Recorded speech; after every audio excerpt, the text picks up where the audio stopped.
ඔය අලුත් business idea එකක් හොයනවද? අද අපි කතා කරනවා බිස්නස් මොඩල්ස් 8ක් ගැන. මගේ නම ජෙහාන් විජේසිංහ.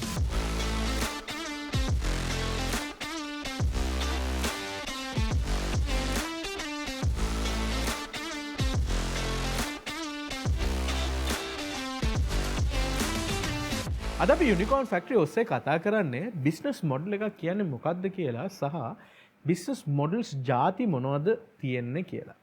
දැන් බිස්නස් මොඩල් එක මාර්ගයෙන් තමයි ඕගොල්ලෝගේ ව්‍යාපාරයේ මුළු ෆවුන්ඩේෂන් එකම සෙට් වෙන්නේ. බිස්නස් මොඩල් එකක් කියන්නේ ඇත්තටම ඕගොල්ලෝගේ ව්‍යාපාරයේ ඉන්කම් එකක් ජෙනරේට් කරන ක්‍රමය.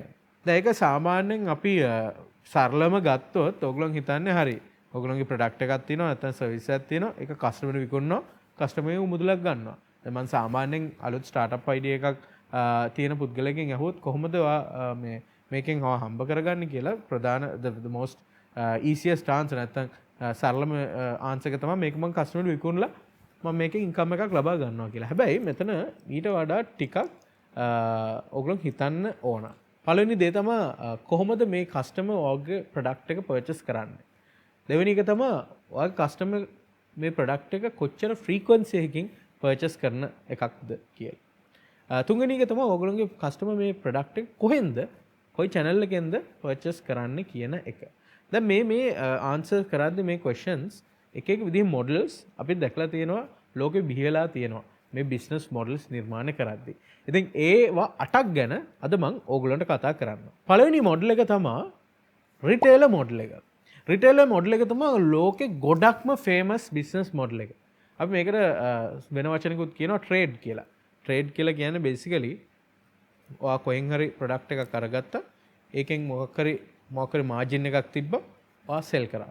මේක සාමාන්‍යයෙන් ගොඩක්ම ෆේමස් බිස්නස් මොඩල් එකක්. හරිම ලේසි කරන්න මාකට් එකේ නීඩ් එකක් තියෙනවා නම් ප්‍රොඩක්ට් එක ගත්තා මාජින් එකක් තිබ්බා වික්කා. හැබැයි මෙතන තියෙන ප්‍රශ්නේ තමයි ඔයගොල්ලෝගේ ව්‍යාපාරයේ කිසිම ඉනෝවේටිව් දෙයක් නැහැ. ව්‍යාපාරයට යුනික් මොකද ඉතුරු වෙන්නේ නැහැ. මොකද ඔයා ඇත්තටම කරන්නේ වෙන කවුරු හරි හදපු ප්‍රොඩක්ට් එකක් අරගෙන මාජින් එකක් තියලා විකුණන එක විතරයි. ඔයගොල්ලෝ ලොකු එක්ස්පොනෙන්ෂල් growth එකක් බලාපොරොත්තු වෙනවා නම් මේ රිටේලර් බිස්නස් මොඩල් එක ගොඩක් ගැලපෙන එකක් නෙමෙයි. හැබැයි අපි දැකලා තියෙනවා රිටේලර් බිස්නස් මොඩල් එකෙන් ගොඩක් සාර්ථක වෙච්ච ව්‍යාපාර. උදාහරණයක් තමයි අපි ගත්තොත් කීල්ස් නැත්නම් සුපර් මාකට් කැටගරි එක. දැන් මේ සුපර් මාකට් කැටගරි එකට පොඩ්ඩක් තව බිස්නස් මොඩල් එකකුත් තියෙනවා. අපි ඒක ගැන ඉස්සරහට කතා කරමු. හැබැයි අපි ගත්තොත් ඕනම විදිහේ ග්‍රොසරි ස්ටෝර් එකක් right ග්‍රොසරි ස්ටෝර් එක කරන්නේ වෙන අය හදපු ප්‍රොඩක්ට්ස් ගෙනල්ලා එතන සෙල් කරනවා මාජින් එකක් තියාගෙන. අපි කතා කරන දෙවෙනි බිස්නස් මොඩල් එක තමයි fee for service කියන බිස්නස් මොඩල් එක. අපි මේකට සර්විස් බිස්නස් මොඩල් කියලාත් හඳුන්වා දෙනවා. ඒ කියන්නේ හරිම ලේසි. ඔයගොල්ලෝ මොකක් හරි සර්විස් එකක් ප්‍රොවයිඩ් කරලා කස්ටමර්ගේ ෆී එකක් ලබා ගන්න එක. දැන් මේක ගොඩාක් එක විදිහේ කර්මාන්ත වලට යුටිලයිස් කරන්න පුළුවන් බිස්නස් මොඩල් එකක්. උදාහරණ හැටියට ගත්තොත් අපි කියමු ඔයා සැලොන් එකක් කරනවා කියලා.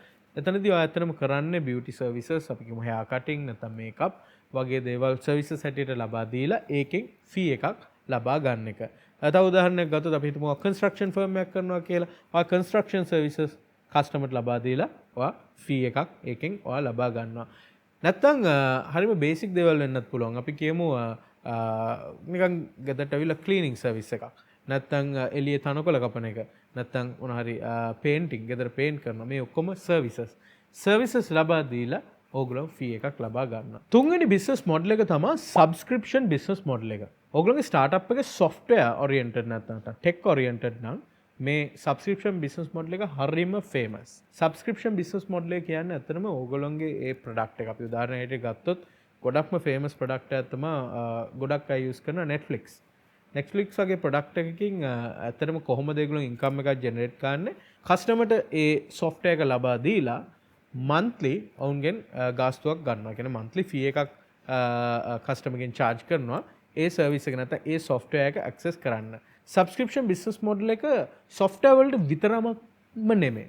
තව අපි දැකලා තියෙනවා ඉස්සර දැනටත් ඒක පාවිච්චි වෙනවා magazines වගේ දේවල් ඔයගොල්ලන්ට subscribe කරන්න පුළුවන්. කියන්නේ මාසෙකට ගාණක් ගෙවුවාම ගෙදරටම magazine එක නැත්නම් newspaper වලටත් තියෙනවා ඔයගොල්ලන්ට ලබා ගන්න පුළුවන්. ඉතින් මාසෙක හැම මාසෙම එකම ගාන තමයි ඔයා ගෙවන්නේ. ඒ හැම මාසෙම ඔයාට ඒ ප්‍රොඩක්ට් එකේ version එකක් හම්බ වෙනවා. ඒ වගේම ලංකාවේ ගොඩක් මේක famous නැහැ. හැබැයි පිටරට තියෙනවා concept එකක් subscription boxes කියලා. උදාහරණයක් හැටියට ඔයා කැමති නම් socks වලට right මේස් වලට ඔයා කැමති නම් මේස් subscription boxes තියෙනවා. හැම මාසෙම එක විදිහ අලුත් විදිහේ මේස් ඔයාට ගෙදරටම එවනවා. අපි මේවට කියනවා subscription boxes කියලා. මමත් අතරම පටන් ගත්තා මීට අවුරුදු 5කට විතර කලින් subscription box එකක්. ගෙදර ඉඳන්ම ළමයින්ට robotics ඉගෙන ගන්න පුළුවන් විදිහ එකක් monthly robotic kits ගෙදරට එනවා. හැබැයි මේක ඒ කාලේ වෙද්දී හරි ගියේ නෑ, successful නෑ. මොකද market එක ඒ වෙද්දී ඇත්තටම මේ subscription boxes වලට ready වෙලා තිබ්බේ නෑ. ඉතින් ඒ වගේ මේ subscription business model එක එක් විදි වලට technology products වල විතරක් නෙමෙයි අනිත් විදිහටත් use කරන්න පුළුවන්. හතරවෙනි business model එක තමයි freemium කියලා අපි හඳුන්වා දෙන්නේ. freemium business model එක ඇත්තටම වෙන්නේ ඔයගොල්ලෝගේ product එකේ කොටසක් free ලබා දීලා එකෙන් ඒ කස්ටමර්ට තියෙන ඒ product එකට තියෙන interest එක වැඩි කරලා extra features නැත්නම් product එකේ තව කොටසක් access කරන්න නම් payment එකක් ලබා ගන්න එක. මේකට හොඳම උදාහරණය තමයි LinkedIn. LinkedIn ගත්තොත් ඒගොල්ලෝගේ basic functionality එක ඔයගොල්ලෝ profile එක create කරලා right ඔයගොල්ලෝගේ ඒ details දාලා ඒ ටික ඔක්කොම නොමිලේ කරන්න පුළුවන්. මම හිතන්නේ ඔයගොල්ලෝ LinkedIn account එකක් නැත්නම් අනිවාර්යයෙන්ම දැම්ම ගිහිල්ලා LinkedIn account එකක් හදාගන්න. ඉතින් මේ basic features ඕන එකකට නොමිලේ access කරන්න පුළුවන්.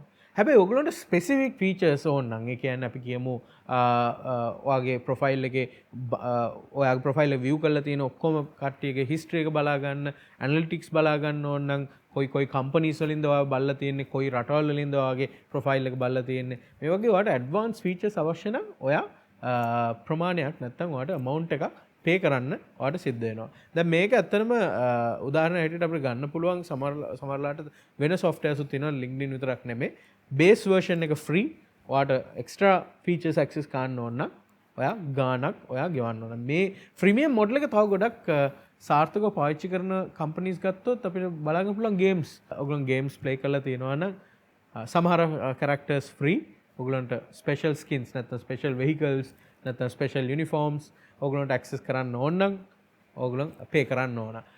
මේක ඇත්තටම basic games වල ඉඳන් use කරන model එකක් freemium කියන business model එක. දැන් මේ freemium වචනේ එන්නේ මේක තේරුම ඇවිල්ලා වචන දෙකක combination එකක්. freemium කිව්වොත් free කියන්නේ නොමිලේ, මියම් නැත්නම් freemium එකේ මියම් කැලේ එන්නේ premium කියන ඒ වචනෙන්. premium එකක් කියන්නේ මොකක් හරි ස්පෙෂල් නැත්නම් එක්ස්ට්‍රා එකක් කියලා කියන එක.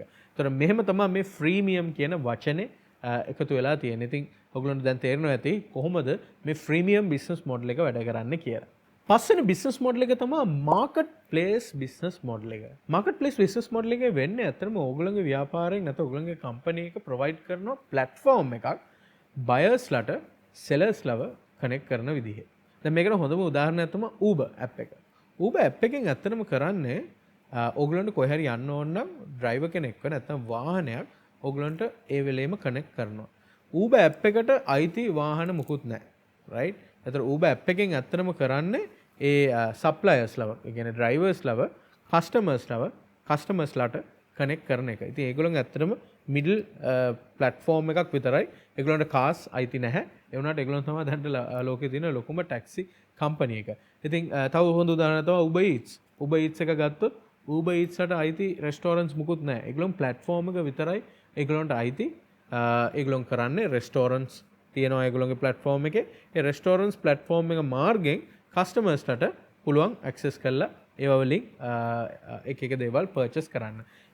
Uber Eats නැත්නම් Uber කරන්නේ ඒ transaction එකෙන් commission එකක් ගන්න එක. ඉතින් මෙහෙම තමයි ඇත්තටම ඒ marketplace business model එකෙන් income එකක් generate කරගන්නේ. marketplace business model එකට තව ගොඩාක් උදාහරණ තියෙනවා. අපි ගත්තොත් Airbnb වගේ එක. Airbnb එකෙන් කරන්නේ ඒගොල්ලන්ට hotels නැහැ, ඒගොල්ලන්ට guest houses නැහැ. ඒගොල්ලන් platform එක provide කරලා තියෙනවා ඕනම පුද්ගලයෙක්ට ඒගොල්ලන්ගේ තියෙන property එක list කරන්න. තව customers ට ඇවිල්ලා ඒගොල්ලන්ගෙන් purchase කරන්න පුළුවන්. Airbnb එකට ඒකෙන් commission එකක් එනවා. ඉතින් මේ marketplace business model එකත් ගොඩක්ම popular technology companies වලින් තමයි. තව දැන් මම personally develop කරන මේ දවස්වල product එකක් marketplace business model එක පාවිච්චි කරලා education level එකේ. කියන්නේ ඒ platform එකට tutors ලාට පුළුවන් ඕන එකකට පුළුවන් ගිහිල්ලා ඒගොල්ලන්ගේ ඕන courses list කරලා ස්ටුඩන්ට්ස්ලට පුළුවන් ඇවිල්ලයිට් යූසර්ස්ලගෙන් මේ කෝසස් පර්චේස් කරන්න. ඉතින් එතනදී අපේ ප්ලැට්ෆෝම් එකේ අපේ ප්‍රොඩක්ට් එකෙන් ගන්න කමිෂන් එකක්. ඉතින් software product එක build කරනවා නම් ඔයගලන්ට ගොඩක් explore කරලා බලන්න පුළුවන් මේ marketplace business model එක ගැන. 6 වෙනි business model එක තමයි franchise business model එක. franchise business model එක සාමාන්‍යයෙන් ගොඩක් popular large scale food service sector එකේ. හොඳම උදාහරණයක් තමයි McDonald's නැත්නම් Pizza Hut වගේ companies. franchise business model එකෙන් වෙන්නේ ඔයගොල්ලෝගේ company එක එක තැනක හොඳට success වුණාන් පස්සේ geographically expand කරන්න partnersලා හරහා යන එක. හොඳම උදාහරණය තමයි franchise business model එකට McDonald's company එක USA වලින් පටන් ගරන් USA ඇතුළෙදිම expand කරන්න use කරපු model එක තමයි මේ franchise model එක. franchise model එකෙන් වෙන්නේ ඒගොල්ලොන්ගේ product එක customer ට දෙන්න පුළුවන් විදිය model එක, ඒ කියන්නේ ඒ processes, ඒ operations, ingredients, recipes, raw materials, training ඔක්කොම ඒ වෙන පුද්ගලයෙකුට ලබා දෙනවා. ඒ business එකක් හැටියට operate කරන්න ඕන පුද්ගලයෙකුට ලබා දෙනවා. ඉතින් ඒ පුද්ගලයාට පුළුවන් ඒ location එක set up කරලා McDonald's නමෙන් restaurant එක පටන් ගන්න. දැන් මෙතනදී ඇත්තටම business model එකක් කියලා අපි කියන්නේ දෙපැත්තටම දෙපාර්ශ්වයටම. ඔයගලන්ට පුළුවන් franchise business model එක පාවිච්චි කරලා වෙන එක්කෙනෙක්ගේ ඒ company එකක් පටන් ගන්න. නැත්නම් ඕගලන්ට company එකක් develop කරලා ඒක franchise ගන්නත් පුළුවන්. මම ඔය දෙවෙනි එක මම අත්හදා බලලා තියෙනවා personally.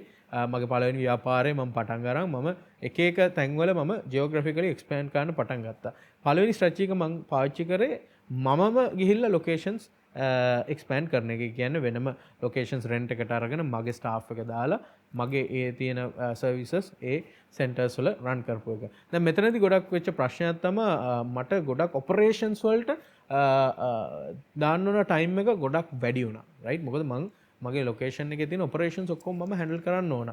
මගේ core product එක develop කරන්න තියෙන කාලේ මට අඩු වෙනවා ඒ නිසා. ඉතින් මම කරේ franchise model එක try out කරන්න partner කෙනෙක් හොයාගත්තා වෙන area එකකින් ලංකාවේ. මගේ branch එකක් තිබ්බේ නැති. ඒගොල්ලන්ට මගේ processes, training, product එක ඔක්කොම දීලා මම quality check කරලා මම මේක අත්හදා බැලුවා. ඒක ගොඩක් සාර්ථක වුණා franchising model එක. ඉතින් මේකට තමයි අපි franchise model එක කියලා කියන්නේ. නැත්නම් ඒකේ අනිත් පැත්ත කරන්නත් පුළුවන්. ගොඩක් food companies ගත්තොත් ඕගොල්ලන්ට පුළුවන් නම් deposit amount එකක් පෙන්නන්න.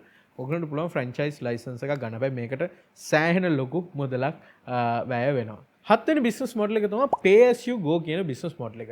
දැන් මේකට හොඳම උදාහරණ තමයි utility companies. අපි ගත්තොත් Ceylon electricity board එක, Leco නැත්නම් water board එක. දැන් මේ සෑම ආයතනයකම ඕගොල්ලෝ customers ලා. ඔයගොල්ලෝ බිල් ගෙවනවා නම් දැන් මෙතනදී ඕගොල්ලෝ ඇත්තටම ගෙවන ඒ amount එක decide වෙන්නේ ඕගොල්ලෝ use කරන ප්‍රමාණය හැටියට. ඒක අපි කියනවා consumption basis කියලා. units 10ක් use කරොත් මේ ගාන, unit 100ක් use කරොත් මේ ගාන. ඉතින් මේකට තමයි අපි pay as you go business model එක කියලා කියන්නේ. අන්තිම business model එක තමයි brokerage business model එක. brokerage business model එකට හොඳම උදාහරණය තමයි real estate. real estate වල මොනවද වෙන්නේ? agent කෙනෙක්ගේ job එක ගත්තොත් එයා බලනවා මොනවද තියෙන properties කියලා. අපි කියමු apartment එකක් කියලා. ඒ apartment එක එයාට අයිති නැහැ. එයා ඒ apartment එකේ අයිති company එකට වැඩ කරන්නේත් නැහැ. හැබැයි එයා කරන්නේ ඒ apartment එකට ගැලපෙන customers කවුද කියලා බලලා එයා ඒ sale එක එයා broker කරනවා. ඒ කියන්නේ ඒ කස්ටමර්ට පෙන්නනවා මේ apartment එකක් තියෙනවා, මෙච්චර ප්‍රමාණයක් තමයි ඒකේ ඉඩ ප්‍රමාණය, මෙහෙම features තියෙනවා, facilities තියෙනවා, මේකයි price එක කියලා කොහොමද ඒ කස්ටමර්ට convince කරලා ඒ property එක එයාට sell කරනවා. ඒ sale එක මාර්ගෙන් එයාට commission එකක් එනවා. එයාට ඒකෙන් income එකක් එනවා. ඉතින් මේකට තමයි අපි brokerage කියලා කියන්නේ. brokerage business model එක. දැන් මේක real estate වල විතරක් නෙමෙයි, even මේ brokerage business model එක software companies වල ගොඩක් use වෙන එකක්. ඒ කියන්නේ ඔයාට කවුරු හරි ඇවිල්ලා කියනවා මට software එකක් හදලා දෙන්න කියලා. හැබැයි ඔයා ගාව developers නැහැ. ඔයා develop කෙනෙක් නෙමෙයි. ඔයා මොනවද කරන්නේ? ඒක තව company එකකට outsource කරනවා. outsource කරලා ඒ service එක අර customer ට ලබා දෙනවා. ඒකෙන් ඕගොල්ලෝ commission එකක් තියාගන්න. ඉතින් මේ brokerage business model එක ගොඩක් popular business model එකක්. ඉතින් අද අපි කතා කරා business model 8ක් ගැන. මං හිතනවා ඕගොල්ලෝ මේ 8 හොඳට අවබෝධ කරගත්තොත් හොඳ startup ideas ටිකකුත් ඕගොල්ලන්ගේ ඔළුවට එයි කියලා. ඉතින් දිගටම Unicorn Factory YouTube channel එකට එකතු වෙලා හිටියොත් මේ වගේ interesting topics ගැන ඕගොල්ලන්ට හැමදාම අහගන්න පුළුවන්. මේ අවස්ථාවේ මම ගොඩක් ස්තුති වෙනවා Unicorn Factory program එක success කරන්න උදව් කරන US Embassy එකට අනුබද්ධ American Center ආයතනයට මුල් දවසේ ඉඳන්ම අපිට ගොඩක් උදව් ලබා දෙනවාට. ඒවගේ ඕගලොන්ටත් මගේ සූතිය පුද කරන දිගටම යුනිකෝම් ෆෙක්ටරි විඩියෝස් බලනවාට ඒවගේ අපිට එන්කරේජ් කරනවාට මේ විඩියෝස් දිගටම කරගෙන යන්න ඉතින් දිගටම අපිත් එක්ක එකතු වෙලා ඉන්න